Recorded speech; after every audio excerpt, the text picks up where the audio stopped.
میرے نہایت ہی واجب الاحترام ذویل احتشام برادران اسلام، السلام علیکم ورحمۃ اللہ وبرکاتہ۔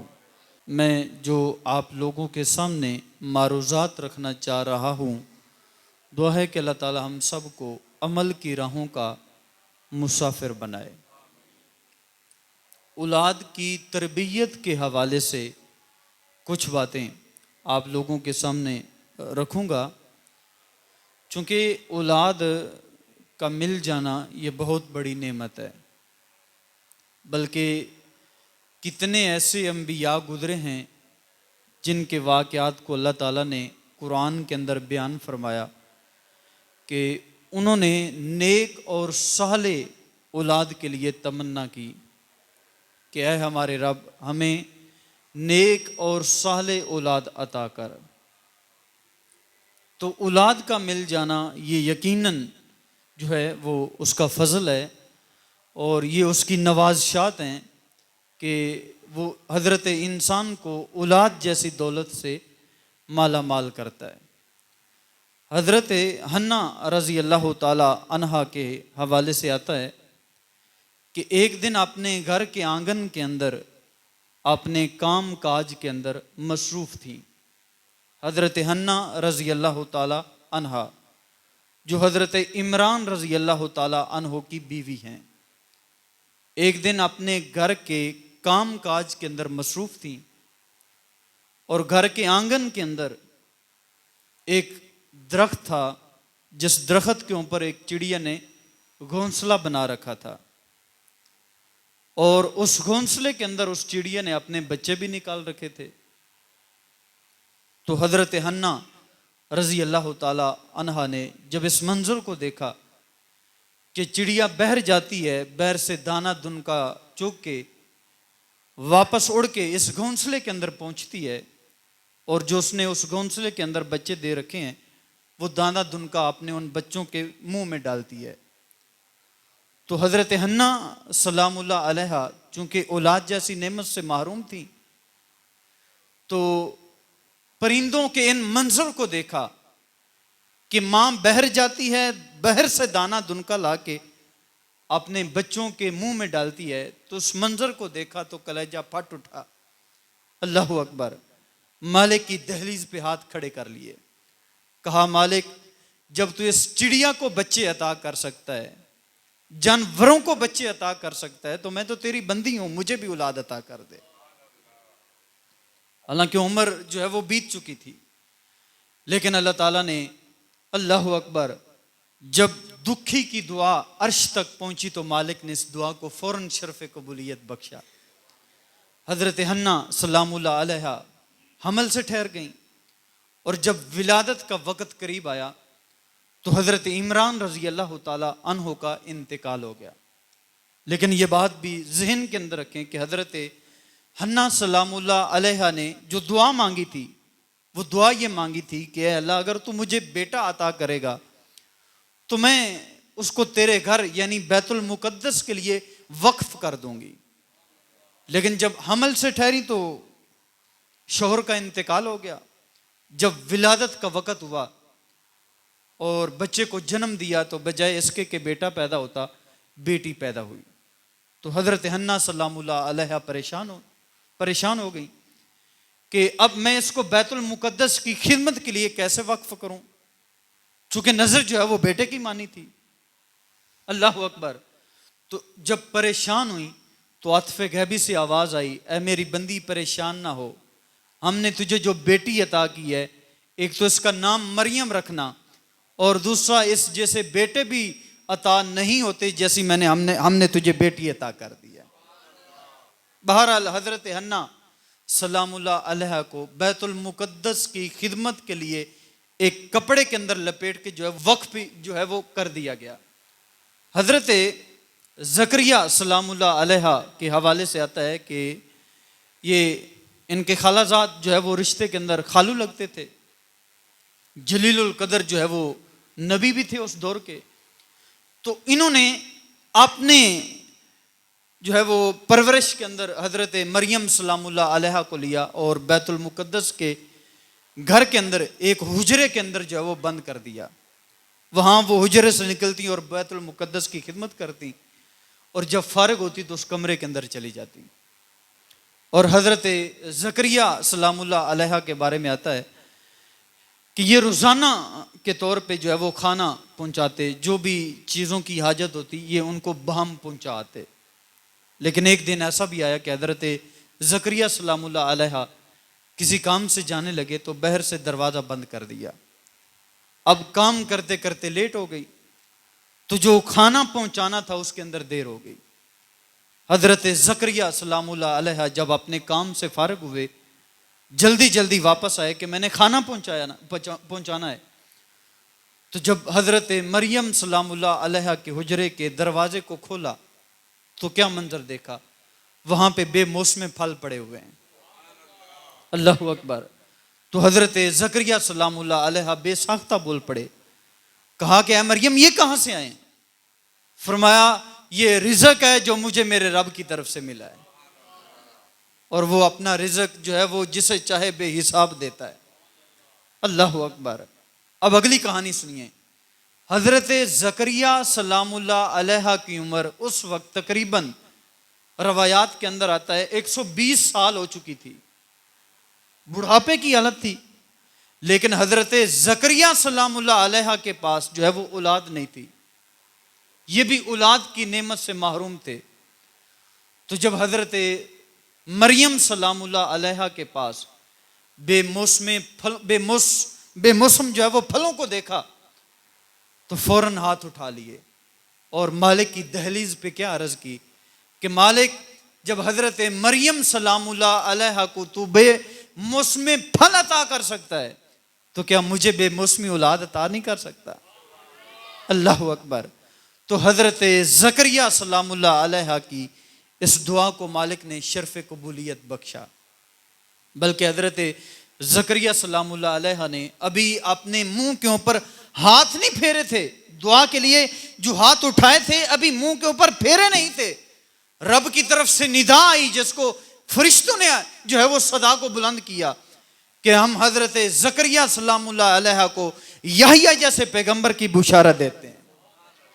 تو اس طرح حضرت زکریہ سلام اللہ علیہ کی دعا کو بھی اللہ تعالیٰ نے شرف قبولیت بخشا اور ان کو بیٹے جیسی دولت سے نواز دیا۔ بہرحال یہ انبیاء کا طریقہ رہا ہے کہ وہ بھی اپنے مالک کی دہلیز سے اپنے لیے نیک پارسا اور صالح اولاد کے لیے دعا کرتے چلے آئے ہیں، اور یہ مسنون طریقہ ہے اولاد کے لیے دعا کرنا۔ اور جب اولاد آ جائے تو اولاد کے حقوقوں میں سے ایک حق یہ بھی ہے کہ اولاد کے لیے اچھی ماں کا انتخاب کیا جائے، اپنی اولاد کے لیے اچھی ماں کا انتخاب کیا جائے۔ عرب کے اندر ایک شاعر ہوا ہے ابو الاسود الدولی، اس کے بارے میں آتا ہے، یہ عرب کا بہت بڑا شاعر تھا۔ ایک دن اس نے اپنے بیٹوں کو اکٹھا کیا، کہنے لگا کہ اے بیٹو جب تم چھوٹے تھے اس وقت بھی میں نے تمہارے اوپر احسان کیا، اور جب تم بڑے ہوئے تو پھر بھی میں نے تمہارے اوپر احسان کیا، اور کہنے لگا تیسرا احسان وہ ہے کہ جو تمہارے پیدا ہونے سے قبل میں نے تمہارے اوپر کیا۔ بیٹے بڑے حیران ہوئے، کہنے لگے اے باپ یہ بات تو سمجھ کے اندر آتی ہے کہ جب ہم پیدا ہوئے چھوٹے تھے اس وقت آپ نے ہمارے اوپر احسان کیا، یہ تو سمجھ میں آتا ہے، جوان ہوئے آپ نے احسان کیا یہ سمجھ میں آتا ہے، لیکن جب ہم پیدا ہی نہیں ہوئے تھے اس وقت کون سا احسان ہے جو آپ نے جو ہے وہ ہمارے اوپر کیا ہے؟ تو سنیے اس نے کیا کہا۔ اس نے کہا کہ میں عرب کا ایک بہت بڑا شاعر تھا، اور شاعر کی طبیعت جو ہے وہ حسن کی طرف میلان ہوتی ہے، اور کہتا ہے کہ اس وقت میرے دل کی چاہت، میرے دل کی تمنا اور میرے دل کی آرزو تو یہ تھی کہ کسی حسین پیکر سے جو ہے وہ جا کے شادی کروں، اللہ اکبر، یا کسی مالدار عورت سے شادی کروں۔ لیکن جب میں اپنے نکاح کے لیے اپنی عورت کو تلاش کرنے لگا تو میں نے پھر جو ہے وہ حسینوں جمیلوں کو نہیں دیکھا، میں نے مالداروں کو نہیں دیکھا، بلکہ میں نے عراق کی ایسی عورت سے شادی کی جو کل آنے والے وقت کے اندر تمہارے لیے ایک اچھی ماں کا کردار جو ہے وہ ادا کر سکے۔ تو کہنے لگا یہ وہ احسان ہے جو تمہارے اوپر میں نے تمہارے پیدا ہونے سے پہلے کیا ہے.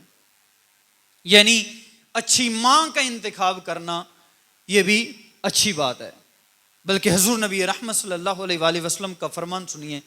رسول کریم صلی اللہ علیہ وآلہ وسلم نے کیا فرمایا؟ فرمایا گندگی کے ڈھیر کے اوپر اگے ہوئے سبزے سے بچو. کیا فرمایا؟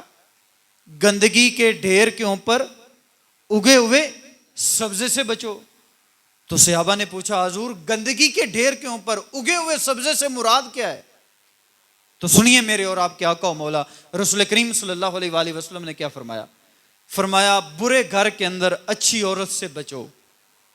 برے گھر کے اندر حسن والی عورت سے بچو، یعنی اس سے نکاح نہ کرو، اس لیے کہ جس کا حسب نسب ہی ٹھیک نہیں ہے وہ کل آنے والے وقت کے اندر جو ہے وہ تمہارے بچوں کی اچھی پرورش نہیں کر پائے گی. تو اس لیے سرکار دو عالم صلی اللہ علیہ وآلہ وسلم نے فرمایا گندگی کے اوپر اگے ہوئے سبزے سے بچو. یعنی برے گھر کے اندر حسین جمیل کوئی عورت مل جائے تو اس سے بچ جاؤ، اس لیے کہ اس کا اپنا حسب اچھا نہیں ہے، اس کا اپنا نسب چنگا نہیں ہے، تو وہ تمہارے بیٹوں کو جو ہے وہ پرورش صحیح طریقے سے نہیں کر پائے گی. تو اس لیے آقا کریم صلی اللہ علیہ وآلہ وسلم نے فرمایا گندگی کے ڈھیر کے اوپر اگے ہوئے سبزے سے بھی بچو. اور حضرت عمر رضی اللہ تعالی عنہ کے بارے میں آتا ہے کہ یہ جب ان کا دور خلافت تھا نا تو یہ رات کے وقت کے اندر گلیوں کے اندر گشت کرتے اور گلیوں کے اندر پھیرا لگاتے کہ کہیں جو ہے وہ کوئی رات کو بھوکا نہ سو جائے. بلکہ حضرت عمر رضی اللہ تعالی عنہ فرماتے ہیں میرے دور خلافت کے اندر اگر بکری کا بچہ بھی فرات کے کنارے کے اوپر بھوک کی وجہ سے مر گیا تو کل قیامت کے دن عمر کو اس کا حساب دینا پڑے گا. اللہ اکبر. یہ تو ہمارے اسلاف کی کہانیاں ہیں. آج کے حکمرانوں کی بات کی جائے یہ اس قابل ہی نہیں کہ ان کی بات کی جائے. بہرحال حضرت عمر رضی اللہ تعالی عنہ کے بارے میں کیا آتا ہے؟ ایک دن رات کو گلیوں کے اندر گشت کر رہے تھے تو رات کی تنہائیوں کے اندر، رات کی تاریکی کے اندر ایک گھر کے قریب سے گزرنے لگے تو اس گھر کے اندر سے آواز آ رہی تھی. ماں اپنی بیٹی سے کہہ رہی تھی بیٹی دودھ کے اندر پانی ملا لو. تو سنیے اس کی بیٹی نے جواب کیا دیا.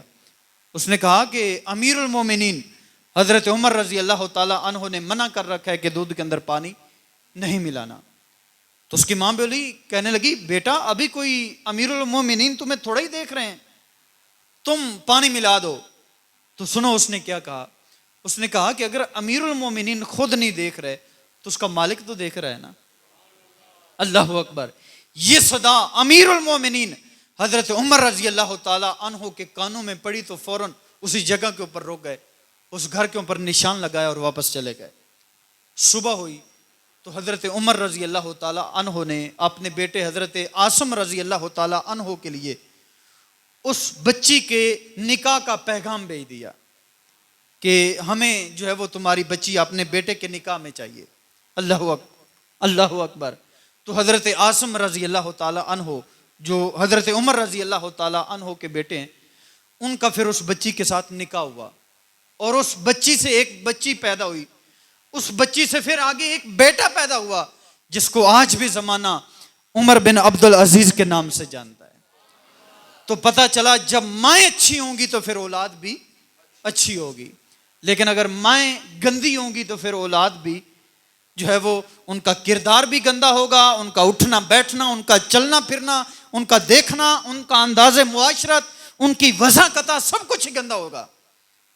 لیکن اگر اولاد اچھی ہوگی، اولاد کی تربیت کی گئی ہوگی تو یقیناً وہ اولاد کل بڑے ہو کے بھی کسی کو تنگ نہیں کرے گی.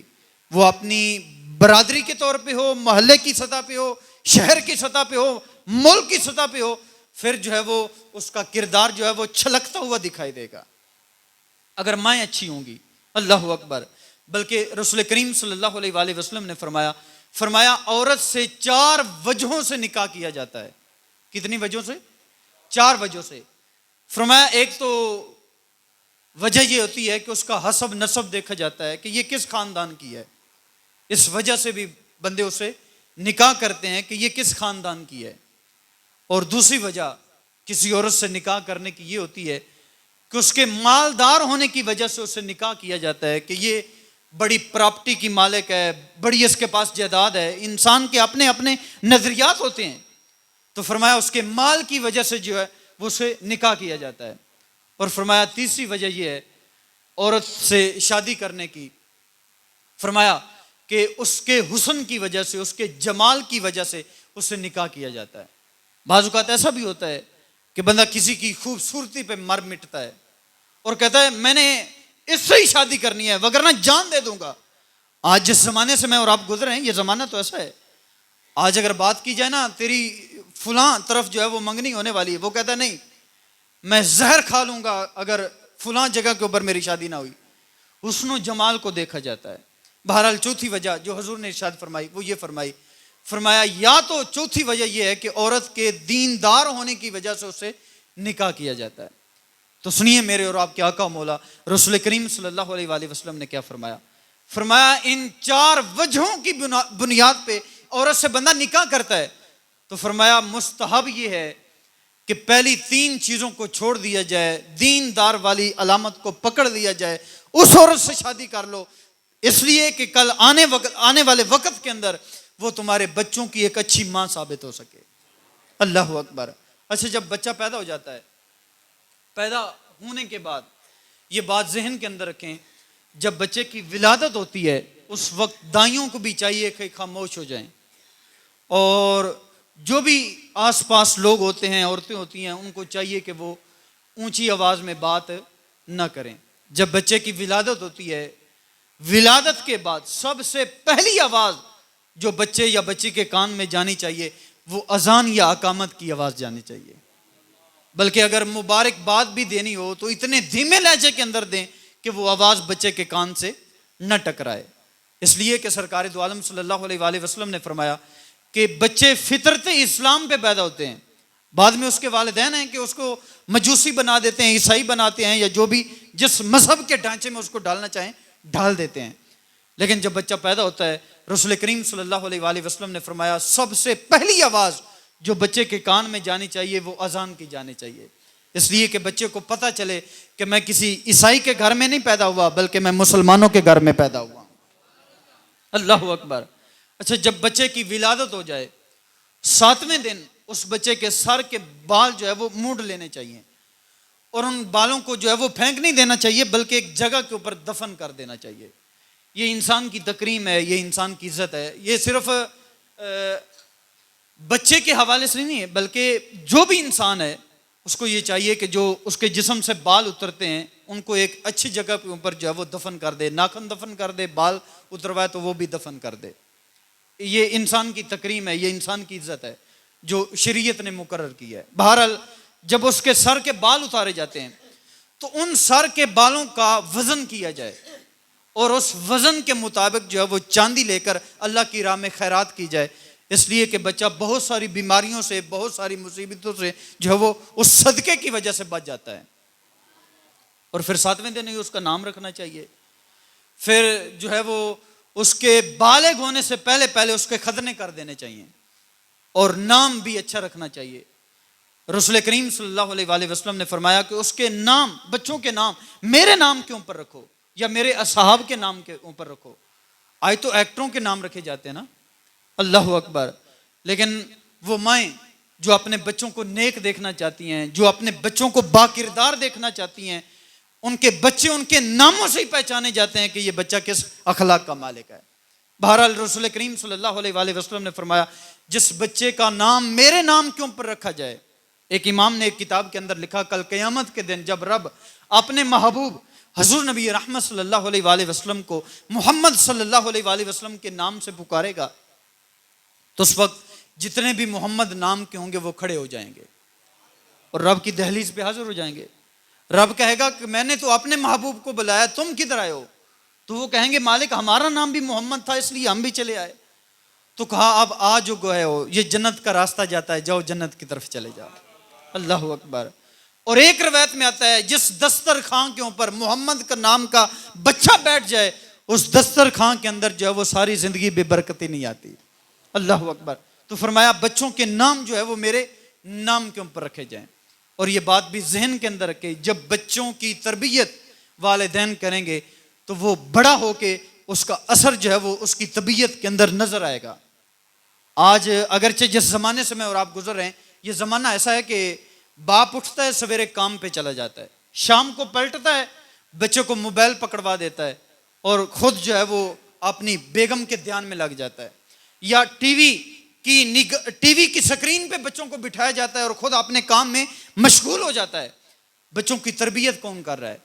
بچوں کی تربیت اس کا موبائل کر رہا ہے یا ٹی وی کر رہا ہے؟ آج وہ والدین جو اپنے بچوں کو صحیح وقت نہیں دے رہے ان کی تربیت کے لیے، تو کل جب وہ بڑے ہو کے جوان ہوں گے تو پھر وہ اپنے گھر سے اپنے والدین کو دھکا ہی دیں گے اور کیا کریں گے. آج جب تم نے بچوں کی تربیت کرنی تھی، تمہیں بتانا تھا کہ بیٹا بڑے ہو کے یہ کرنا ہے، بڑوں کے ساتھ ایسے پیش آنا ہے، چھوٹوں کے ساتھ ایسے پیش آنا ہے، ہمسایوں کے ساتھ یہ سلوک کرنا ہے، رشتہ داری کے اندر ایسے برتاؤ رکھنا ہے، محلے کے اندر تیرا کردار، تیری چلن، سارا کچھ اس انداز سے ہونا چاہیے. تو جب آپ اپنے بچوں کو سکھائیں گے نہیں تو کل بڑے ہو کے وہ اپنے والدین کو دھکا ہی دیں گے اور کیا کریں گے. آج جب والدین اپنے بچوں کو خود جو ہے وہ ٹائم نہیں دے رہے تو کل بچے بھی بڑے ہو کے اپنے والدین کو ٹائم نہیں دیں گے. اللہ اکبر. بہرحال جن والدین نے اپنے بچوں کی اچھی تربیت کی ہوگی، ان کے انداز سے، ان کے چال چلن سے اور ان کے انداز معاشرت سے، ان کے انداز سیاست سے پتہ چلے گا کہ اس بچے کی تربیت جو ہے وہ کسی نیک ماں نے کی ہے. اللہ اکبر. یار جب مائیں نیک ہوا کرتی تھی اس وقت بچے بھی نیک ہوا کرتے تھے. اولاد کی تربیت یہ والدین کے ذمہ ہے. رسول کریم صلی اللہ علیہ وآلہ وسلم نے کیا فرمایا؟ فرمایا اولاد کے حقوق میں سے ایک حق یہ بھی ہے کہ اولاد کو قرآن سکھایا جائے، پڑھنا لکھنا سکھایا جائے، پڑھنا سکھایا جائے، لکھنا سکھایا جائے، تیر اندازی سکھائی جائے، گھڑ سواری سکھائی جائے. یہ سارے اصول اسلام نے وضع کیے. اللہ اکبر. اور پھر اس کی آگے سیرت کے حوالے سے کہ معاشرے کے اندر اس نے کیسے رہنا ہے، کس انداز سے رہنا ہے، وہ سارے والدین کے اوپر ذمہ داری آتی ہے کہ اپنے بچے کی تربیت کریں. اللہ اکبر. اس لیے کہ جب حضرت غوث اعظم شیخ عبد القادر جیلانی محبوب سبحانی اپنے گھر سے نکلے نا دین کی تعلیم کے لیے، اللہ اکبر، تو ماں نے کیا تھا؟ ماں نے 40 درہم دیے کہ بیٹا یہ درہم لے جاؤ اور جو ہے وہ دین کی تعلیم حاصل کرنے کے لیے بغداد کے اندر چلے جاؤ. اور جب ماں نے اپنے بیٹے کو رخصت کیا تو ماں کی زبان پہ الفاظ کیا تھے؟ الفاظ یہ تھے، اے بیٹا ہو سکتا ہے دوبارہ زندگی کے اندر ملاقات نہ ہو، تم دین کی تعلیم حاصل کرنے کے لیے جا رہے ہو. اللہ اکبر. لیکن میری ایک وصیت اپنے پلے باندھ لینا، اس لیے کہ زندگی کے اندر کسی موڑ کے اوپر بھی تم نے جھوٹ نہیں بولنا. زندگی کے اندر کسی موڑ پہ بھی تم نے جھوٹ نہیں بولنا. ماں کی وصیت کو پلے باندھا، 40 دینار لیے اور گھر سے نکل گئے. ہمدان کے جنگل کے اندر ہی تھے ایک قافلے کے ساتھ، راستے کے اندر ڈاکوؤں نے لوٹ لیا. اللہ اکبر. تو اس اتنے بڑے قافلے کو جب ڈاکوؤں نے لوٹ لیا تو ایک ڈاکو ان میں سے شیخ عبد القادر جیلانی محبوب سبحانی کے پاس بھی آیا اور کہنے لگا بچے آپ کے پاس کیا ہے؟ تو حضرت شیخ عبد القادر جیلانی محبوب سبحانی بول پڑے. انہوں نے کہا کہ میرے پاس 40 درہم ہیں. کہا کدھر ہیں؟ کہا کہ میری واسکٹ کے اندر سلے ہوئے ہیں، میرے کپڑوں کے اندر سلے ہوئے ہیں. تو اس نے جو ہے وہ شیخ عبد القادر جیلانی کو ساتھ لیا اور ڈاکوؤں کے سردار کے پاس چلا گیا اور جا کے کہنے لگا یہ بچہ ہے اور دعویٰ کرتا ہے کہ میرے پاس 40 درہم ہیں، اتنی بڑی رقم. کہا کدھر ہیں؟ کہا میرے کپڑوں کے اندر سلے ہوئے ہیں. کہا باہر نکالو. آپ نے ٹانگیں کھولنے شروع کر دیے. اللہ اکبر. حالانکہ اتنی بڑی رقم جو چھپی تھی تلاشی لینے کے بعد بھی ان کو نظر نہ آئی، لیکن سچ سچ بول دیا کہ ہاں میرے پاس رقم ہے. کہا باہر نکالو. باہر نکال کے ان کے سامنے رکھ دی. وہ ڈاکوؤں کا سردار بول پڑا. اس نے کہا یار اتنی بڑی رقم تم چھپانا چاہتے تو چھپا بھی سکتے تھے، لیکن تم نے چھپائی نہیں، وجہ کیا ہے؟ تو سنیے شیخ عبد القادر جیلانی محبوب سبحانی جن کی تربیت ان کی ماں نے ان کے گھر سے نکلتے ہوئے کی تھی، ابھی دین کی تعلیم حاصل نہیں کی، ابھی دین کی تعلیم حاصل کرنے کے لیے گھر سے نکلے تھے، لیکن اس کا اثر کیا تھا؟ حضرت شیخ عبد القادر جیلانی محبوب سبحانی بول پڑے.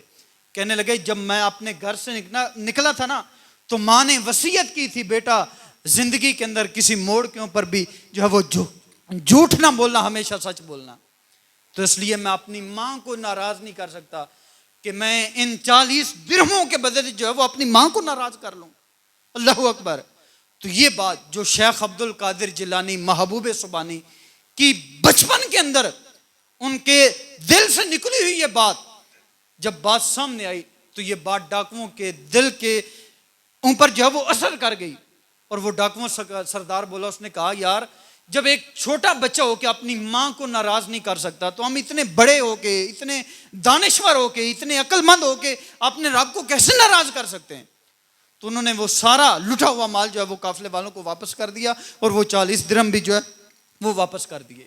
تو پتہ چلا جب مائیں اچھی ہوں گی تو پھر بیٹے غوث اعظم شیخ عبد القادر جیلانی جیسے پیدا ہوں گے. جب بیٹے اچھے ہوں گے, جب مائیں مصلے کے نیچے شکر رکھیں گی تو بیٹے بابا فرید جیسے پیدا ہوں گے. جب بیٹے جو ہے وہ مائیں اچھی ہوں گی تو پھر بیٹے سلطان باہو جیسے بنیں گے. اور جب بیٹے اچھے ہوں گے, اللہ اکبر, تو پھر بیٹے خواجہ معین الدین چشتی اجمیری ورگے پیدا ہوں گے. جب بیٹے اچھے پیدا ہوں گے تو پھر قوم کے اندر قوم کی رہنمائی کرنے والے آج جو ہمیں نظر آ رہے ہیں پھر ان کا انداز بھی اچھا ہی ہوگا, اس لیے کہ ان کے پیچھے ان کی ماں کا کردار اچھا ہے, ان کی تربیت اچھی ہے. لیکن آج ہم تعلیم ٹی وی سے حاصل کر رہے ہیں, موبائل سے حاصل کر رہے ہیں, پھر معاشرے کے اندر جو دنگے ہیں, جو لڑائیاں ہیں, جو فسادات ہیں, اس کا نتیجہ تو یہی ہوگا. آج ہم اسلام سے دور ہیں. وقت ختم ہو گیا, آخری بات کرنے لگا ہوں. آج جب بچہ مسجد کے اندر آتا نا صبح قرآن کی تعلیم حاصل کرنے کے لیے, ایک تو باقاعدہ طور پہ روزانہ اعلان کرنا پڑتا ہے کہ اپنے بچوں کو مسجد میں بھیج دیں, ان کی پڑھائی کا ٹائم شروع ہو چکا ہے. اللہ اکبر. اور دوسرا, بچہ صبح بستر سے اٹھتا ہے, بعض بچے ایسے بھی ہوتے ہیں جنہوں نے رات کو بستر کے اندر پیشاب کیا ہوتا ہے اور وہ اس کے والدین یہ نہیں دیکھتے کہ یہ گندا ہے ستھرا ہے جو بھی ہے بس بھیج دو. اس نے وضو کیا ہے نہیں کیا کوئی بات نہیں, مسجد کے اندر بھیج دو. ایک بندے کا بچہ 1 مہینہ مسجد میں آ ہی نہیں رہا, والد کو پرواہ ہی نہیں, اور سکول سے 1 دن کی چھٹی ہو جائے. اور سکول کے لیے انتظام کیا ہے, ماں علیحدہ جو ہے وہ کپڑے استری کر رہی ہے, بوٹ پالش ہو رہے ہیں, ٹائی ڈالی جا رہی ہے, کھانا اچھا دیا جا رہا ہے, بوٹ کسے جا رہے ہیں. اللہ اکبر. اور گاڑی کا انتظام ہے جو روزانہ گھر کے دروازے کے اوپر آتی ہے, بچے کو اٹھاتی ہے, سکول کے اندر چھوڑ بھی آتی ہے, سکول سے واپس لے بھی آتی ہے. اتنا انتظام, اور وہ بھی دنیا کے لیے. اور جب دین کی بات آئے تو ایسے ہی بھیج دو, کوئی بات نہیں. 1 مہینہ نہیں بھی جاتا تو کوئی بات نہیں, 1 سال بھی مسجد میں نہیں جاتا تو کوئی بات نہیں, عمر بھر بھی مسجد کا رخ نہیں کرتا تو کوئی بات نہیں. یار اولاد کی دین کی تربیت کی ہوگی تو تمہاری کل قدر کریں گے. لیکن اگر سکول ہی پڑھایا ہوگا تو پھر وہ آنے والے وقت کے اندر جو حالات آپ دیکھ رہے ہیں, حالات کا رخ یہی ہوں گے جو آپ ابھی دیکھ رہے ہیں. والدین کو گھر سے دھکا دیا جا رہا ہے, والدین کو ذلیل کیا جا رہا ہے. لیکن یہ بات ذہن کے اندر رکھیں, وہ بچہ جس نے دین کی تعلیم حاصل کی ہوگی, جس کی تربیت ہوئی ہوگی, وہ والدین کو کبھی بھی دھکا نہیں دے گا, وہ والدین کا مرتے دم تک ان کا ساتھ نہیں چھوڑے گا. اللہ اکبر. اس لیے میں دعا کرتا ہوں جن کی اولاد ہے وہ اپنی اولاد کی اچھی تربیت کریں, یہ والدین کی ذمہ داری بنتی ہے. میں اللہ کی بارگاہ میں دعا کرتا ہوں اللہ تعالیٰ ہمارے بچوں کو جو ہے وہ اچھی تربیت حاصل کرنے کی توفیق عطا فرمائے. وآخر دعوانا ان الحمد للہ رب العالمین.